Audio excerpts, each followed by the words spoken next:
খেলাধুলা, দুষ্টুমি আর মায়ের সঙ্গে খুনসুটি সব মিলিয়ে দর্শনার্থীদের আকর্ষণের কেন্দ্রবিন্দু পান্ডা শাবক রিও। ইন্দোনেশিয়ার পশ্চিম জাভার বগরের তামান সাফারি পার্কে প্রথমবারের মতো জনসাধারণের সামনে আনা হয়েছে দেশটিতে জন্ম নেওয়া প্রথম জায়ান্ট পান্ডা শাবকটিকে।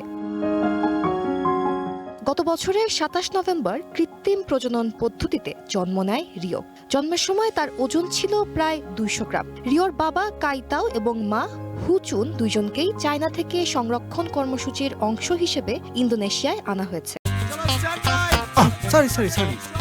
লাইফে কখন কি হয় গ্যারান্টি আছে, তাই ইন্স্যুরেন্স করুন সিটি ব্যাংকে, কারণ ইন্স্যুরেন্স করলে সিটিতে সুরক্ষা পাবেন নিশ্চিতে।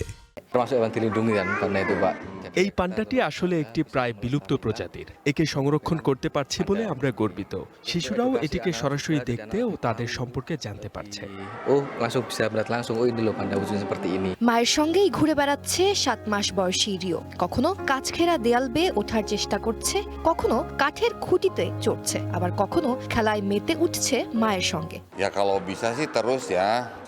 সম্ভব হলে পান্ডাটিকে এখানেই রাখা হোক, এতে সংরক্ষণ ও প্রজনন কার্যক্রম এগিয়ে যাবে। রিও থেকে আরো পান্ডার জন্ম হলে তা ভালো হবে এবং চায়না ইন্দোনেশিয়ার সম্পর্ক আরো শক্তিশালী হবে।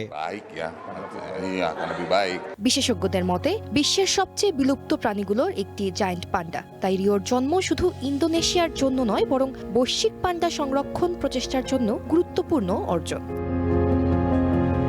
সঙ্গীত ইসলাম, ওয়ান ইন্টারন্যাশনাল ডেস্ক।